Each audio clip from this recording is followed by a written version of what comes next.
Dream job ఆదిత్యతోనే సాధ్యం. Aditya degree colleges admissions open. For more information visit our website. నమస్తే, welcome to Suman TV. నేను మీ సాయి భైరి.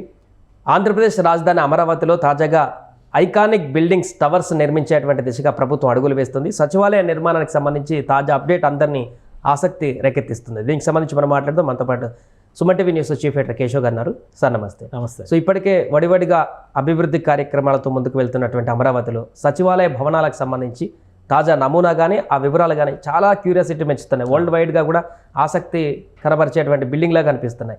ఎలా చూడొచ్చు అంటారు దీన్ని? అంటే ఇది ఫస్ట్ నుంచి మనం ఎక్స్పెక్ట్ చేసిందే, ఈ పాటికి రియాలిటీలో ఉండాల్సింది. ఇప్పుడు మళ్ళీ రియలైజ్ చేసేటువంటి ప్రయత్నాలు జరుగుతున్నాయి. సో మొత్తం మీద 5 టవర్లకి ఏపీసీఆర్డీఏ మొత్తం 4,668 కోట్లు ఎక్స్పెండిచర్ టోటల్ కాస్టింగ్ చూస్తే రెండు టవర్లుగా విడగొట్టి హెచ్ఓడి టవర్స్ ఒకటే టెండర్స్ పిలిచింది. బహుశా ఈ కాంట్రాక్ట్స్ అన్నీ కూడా గతంలో ఫస్ట్ 2 టవర్లు అయితే షాపూర్జీ పల్లోంజీకి సంబంధించినటువంటి కంపెనీ తీసుకుంది.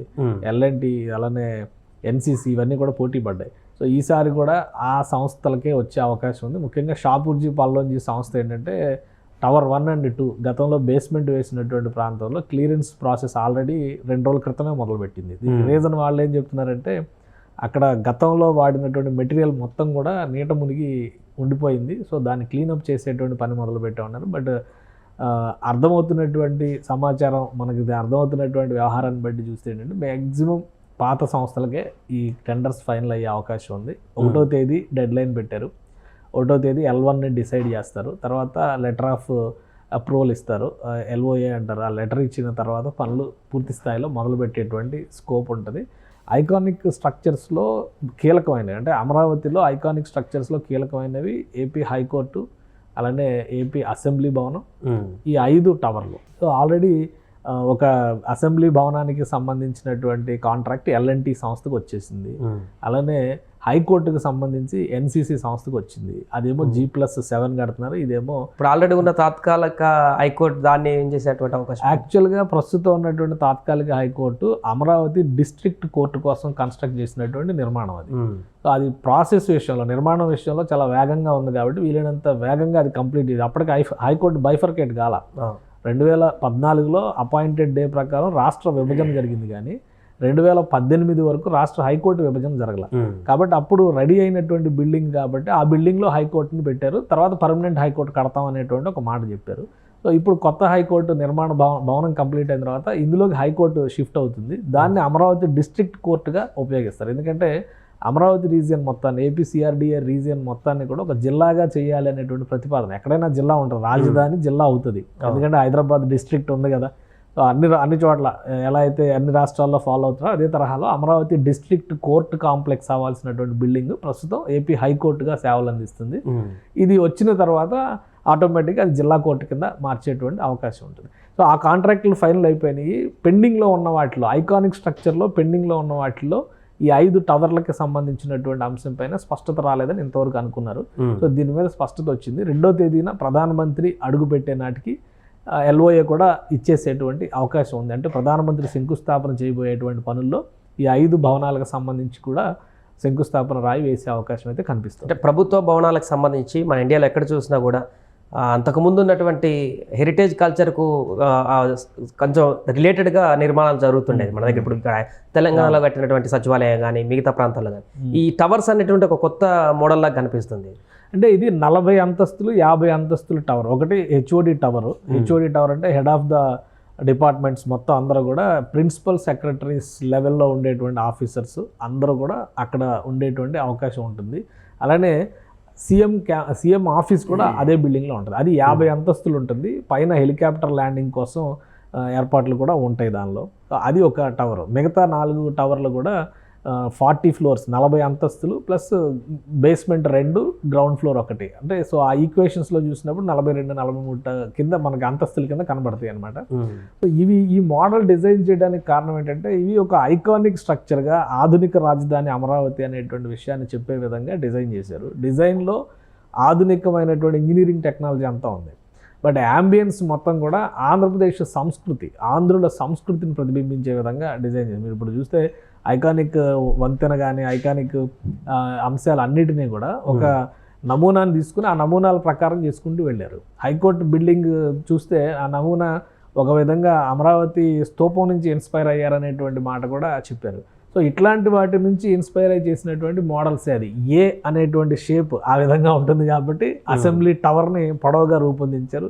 సో అందుకని అది మోడర్నైజ్ చేసినటువంటి అంశంగా మనం చూడాలి. కానీ ఇది పాత రాజధాని కాదు కదా. ఇప్పుడు హైదరాబాద్ నగరం ఉందంటే గతంలో ఉన్నటువంటి చరిత్ర ఆనవాళ్ళు చారిత్రక భవనాలను ఉపయోగించడం ద్వారా నిర్మాణం చేశారు. ఈవెన్ ఇప్పుడు కట్టిన సెక్రటేరియట్ నమూనా కూడా ఏదో గోల్కొండ హైదరాబాద్ నవాబుల చరిత్రకి ప్రత్యేకలాగా కట్టారు. బీజేపీ వాళ్ళు అన్నారు కదా, పైకి వస్తే మేము ఆ గుమ్మటాల పైన అన్నీ కూడా కూల్చేస్తామని చెప్పని. సో ఒక్కొక్కరి దానికి ఒక్కొక్క స్ట్రక్చర్ ఉంటుంది. ఎప్పుడో నిజాం నవాబులు కట్టిన ఉస్మానియా కాలేజ్ బిల్డింగ్ కూడా అవుట్ సైడ్ స్ట్రక్చర్ ఏమో ఈజిప్ట్ నుంచి ఇన్స్పైర్ అయి తీసుకుంటే, ఇంటర్నల్ స్ట్రక్చర్ ఏమో కాకతీయులు వరంగల్ కన్స్ట్రక్షన్స్ నుంచి ఇన్స్పైర్ అయ్యి ఆ మోడల్ తీసుకున్నారు. కాబట్టి ఒక్కొక్క నమూనాను ఒక దగ్గర నుంచి తీసుకోవచ్చు. ఈ అంశాలు అన్నింటినీ దృష్టిలో పెట్టుకుని ఆధునిక రాజధానిగా నిలబెట్టాలంటే ఒక పక్కన నదీ తీరంలో ఉంటుంది కాబట్టి స్కై స్క్రాపర్స్ లాంటి బిల్డింగ్స్ కడితే అది ఒక అద్భుతమైనటువంటి ఆకర్షణీయమైన అంశంగా కనిపిస్తుంది.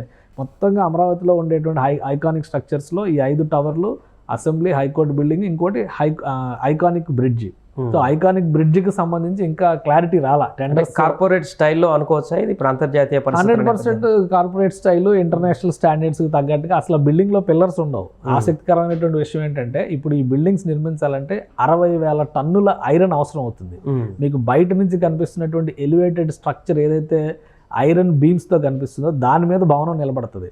భవనం లోపల అడుగడుక్కి పిల్లర్లు 10 గజాలకు ఒక పిల్లర్ వేసేటువంటి పరిస్థితి అందులో లేదు. ప్లస్ దానివల్ల జరిగేటువంటి అడ్వాంటేజ్ అంటే ప్రతి ఫ్లోర్ కూడా సీత్రూ, ఓపెన్ టు ఆల్ అనమాట. ఈ చివరి నుంచి ఆ చివరి దాకా కనిపించే విధంగా డిజైన్ చేస్తున్నారు.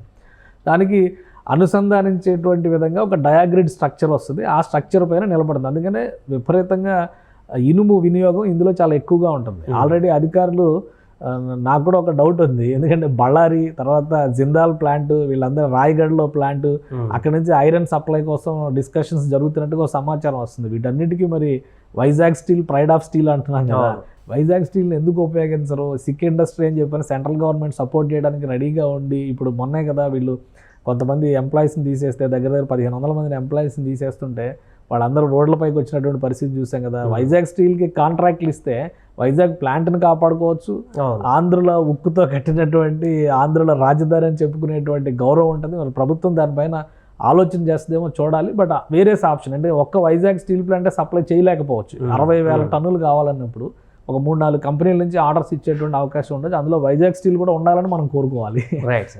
సో అది మొత్తంగా చేసేటువంటి స్ట్రక్చర్ నిర్మాణంలోనే చాలా విభిన్నమైన శైలి ఉంది.